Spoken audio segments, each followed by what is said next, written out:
Assalamualaikum warahmatullahi wabarakatuh. Bismillah wassalatu wassalam ala rasulillah Muhammad ibn Abdullah wa ala alihi wa sahbihi wa man walah. Wa ba'd.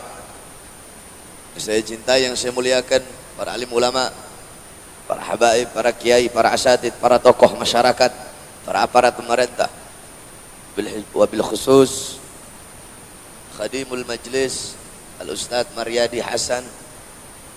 Saya cintai, yang saya muliakan guru kita yang baru saja menyampaikan nasihat, beserta seluruh hadirin hadirat, bapak-bapak, ibu-ibu, khususnya para pemuda-pemudi sekalian, umat baginda Nabi besar Muhammad yang selalu dimuliakan oleh Allah Subhanahu wa taala.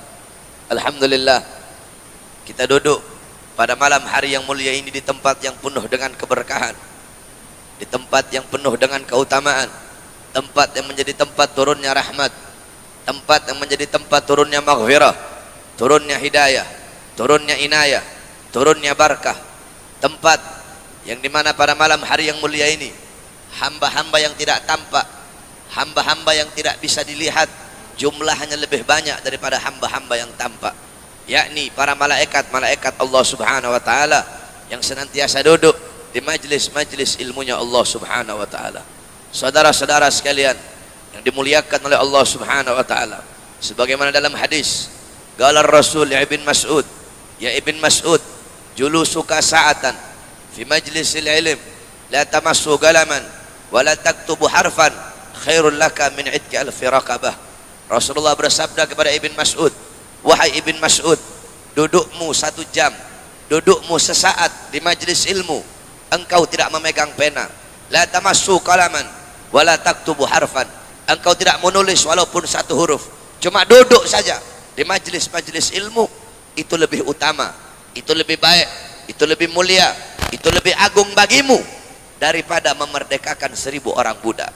Saudara-saudara, memerdekakan 1 orang budak fadilahnya kelak di akhirat, orang yang memerdekakan 1 orang budak, maka seluruh jawarih, seluruh anggota tubuhnya akan terbebas dari api nerakanya Allah. Itu yang memerdekakan 1 orang budak.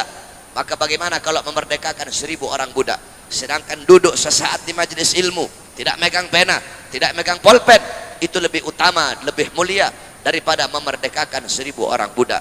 Karena majelis-majelis seperti pada malam hari ini, inilah warisan Nabi Muhammad. Nabi Muhammad tidak mewariskan harta, pangkat, jabatan, tahta, kekuasaan, emas, intan, permata. Bukan itu warisannya Nabi. Warisannya Nabi ilmu, amal, akhlak, ibadah, khauf, khasyah, zuhud, qanaah. Ini warisannya Nabi. Kalian duduk pada malam hari ini di ini majlis untuk menerima warisan Nabi Muhammad. Setelah engkau mendapatkan warisannya Nabi, adakah warisan yang lebih mulia? Adakah warisan yang lebih mahal? Adakah warisan yang lebih agung selain daripada warisan baginda Nabi besar Muhammad? Tidak ada, saudara-saudara.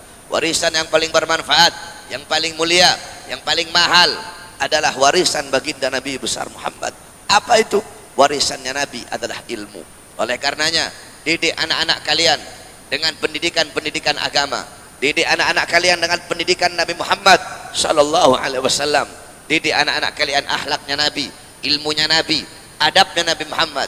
Sayyidina Ali bin Abi Thalib radhiyallahu an, beliau berkata, ta'addabtu bi'adabin Nabi, aku beradab dengan adab Nabi Muhammad, aku berakhlak dengan akhlak Nabi Muhammad. Seperti apa adab Sayyidina Ali bin Abi Thalib? Beliau dibunuh oleh Ibn Muljam dengan pisau khanzar. Ketika dipukul kepala beliau dengan pedang tersebut yang membuat beliau terbunuh, sebelum beliau mati, beliau berkata kepada keluarganya, wahai anak-anakku, beri Ibn Muljam minum karena dia dalam keadaan haus. Wahai anak-anakku, beri Ibn Muljam makan karena dia dalam keadaan kelaparan. Beri dia makanan sebagaimana makanan yang kalian berikan kepadaku. Wahai anak-anakku, beri Ibn Muljam perlindungan karena dia dalam keadaan ketakutan. Beri dia perlindungan sebagaimana perlindungan yang kalian berikan kepadaku. Ibn Muljam, orang yang memukul beliau dengan pedang, dengan pisau khanzar, tetapi beliau bilang, kasih dia makan, kasih dia minum, kasih dia perlindungan. Akhlak siapa ini? Ini akhlak Sayyidina Ali bin Abi Thalib. Ta'addabtu bi'adabin Nabi. Sedangkan Sayyidina Ali bin Abi Thalib berkata, aku beradab dengan adab Nabi Muhammad. Nabi Muhammad bersabda, adabani Rabbi fa ahsana ta'dibi. Allah yang mendidikku, Allah yang mengajariku, Sehingga sebaik-baiknya akhlak, sebaik-baiknya adab, sebaik-baiknya pendidikan adalah akhlak, adab dan pendidikanku. Maka didik engkau punya anak-anak dengan pendidikan Nabi Muhammad sallallahu alaihi wasallam. Wasiat saya bagi para ibu-ibu yang hadir di ini majelis, kalian para ummahat, kalian para ibu-ibu adalah madrasatul ula. Kalian adalah pendidik pertama, kalian adalah sekolah pertama, madrasah pertama, majelis ilmu pertama bagi putra putri kalian. Kalian sebagai seorang ibu, kalian adalah muallimah, mudarrisah, muaddibah. Kalian adalah seorang pengajar, seorang pendidik bagi putra putri kalian. Sekolah pertama bagi seorang anak, madrasah pertama, pondok pesantren pertama, guru pertama, majelis taklim pertama bagi putra putri adalah seorang ibu. Baik buruknya anak tergantung dari ibunya. Makanya Allah mengumpamakan perempuan dalam Al-Quran sebagai haras. Nisa'ukum harsul lakum. Wanita-wanita kalian adalah ladang bagi kalian. Kita orang laki-laki yang bercocok tanam, perempuan ladangnya. Kalau kita bercocok tanam di ladang yang baik, hasilnya akan baik. Tapi kalau kita bercocok tanam di ladang yang rusak, di ladang yang kering kerontang, maka hasilnya pun akan rusak. Baik buruknya anak tergantung kalian sebagai seorang ibu. Sebagaimana di Mekah ada seorang ulama besar namanya Syekh Yasin Al-Fadani. Syekh Yasin Al-Fadani seorang ulama besar. Beliau ahli hadis, musnid dunia. Beliau itu kalau hafal jutaan hadis, kalau lagi baca hadis beserta sanad-sanadnya sampai Nabi Muhammad. Al-Imam Suyuti fi zamanih, beliau Imam Suyuti pada zamannya. Tetapi tidak ada satupun anak-anak beliau yang menggantikan beliau sebagai ahli hadis. Semua anak-anaknya jadi pedagang, yang laki yang perempuan, semua anak-anaknya jadi pengusaha. Kenapa anaknya tidak menggantikan beliau sebagai ahli hadis? Kenapa? Karena istri beliau bukanlah seorang alimah. Istri beliau bukan seorang alimah. Istri beliau adalah pengusaha, sehingga semua anak-anaknya ikut menjadi pengusaha. Oleh karena wahai para ibu-ibu, didik kau punya anak-anak dengan pendidikan Nabi besar Muhammad sallallahu alaihi wasallam. Baik buruknya anak tergantung dari kalian. Hadramut melahirkan ulama, melahirkan para aulia, itu tidak bisa dilepaskan daripada kepribadian wanita-wanita yang ada di sana. Ahlan wa sahlan guru kita Al-Habib Hanif bin Abdurrahman Al-Attas. Marhaba Allah Habibana. Didik kau punya anak-anak dengan pendidikan baginda Nabi besar Muhammad. Hadramut melahirkan para ulama, melahirkan para aulia, melahirkan para asfiya. Itu tidak terlepas dari kepribadian wanita-wanita yang ada di sana. Saudara-saudara, bagaimana wanita-wanita di sana mendidik anak-anaknya? Al-Imam Al-Habib Ahmad bin Hasan Al-Attas radhiyallahu anhu, beliau pernah bercerita, dulu aku pernah menemukan catatan tangan seorang wanita dari kabilah Al-Amudi. Itu wanita menulis dengan tangannya syarah kitab Minhajnya Al-Imam An-Nawawi. Di akhir tulisan dia memberikan ta'liq, dia memberikan komentar. Apa komentar itu perempuan? Tolong kasih uzur, tolong kasih maaf kalau ada kata-kata yang salah dalam penulisan ini kitab. Kenapa? Karena aku menulis ini kitab dalam keadaan menyusui anak-anakku. Coba ibu-ibu bayangkan, perempuan di Hadramut nyusuin anak sambil bikin kitab. Gak heran anak-anaknya besar jadi pengarang kitab. Gak heran Habib Abdullah bin Alwi Al-Haddad umur 3 tahun kena penyakit cacar, membuat kedua matanya buta, tetapi umur 7 tahun hafal Quran. Umur 9 tahun hafal Kutubus Sittah, Bukhari, Muslim, Sunan Abi Daud, Turmudi, Ibnu Majah, Nasai. Umur 11 tahun hafal Kutubul Ghazali, Ihya Ulumuddin, Bidayatul Hidayah, Miyarul Ilim, Mukasyafatul Qulub dan lain-lainnya. Kenapa? Itu tidak terlepas dari pendidikan ibunya.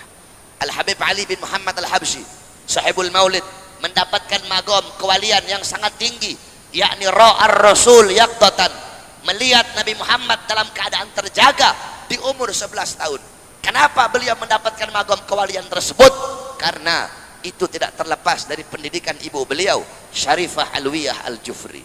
Syekh Ibrahim Al-Madbuli, beliau datang kepada ibunya. Ibu-ibu, Ibrahim habis mimpi ketemu Rasulullah.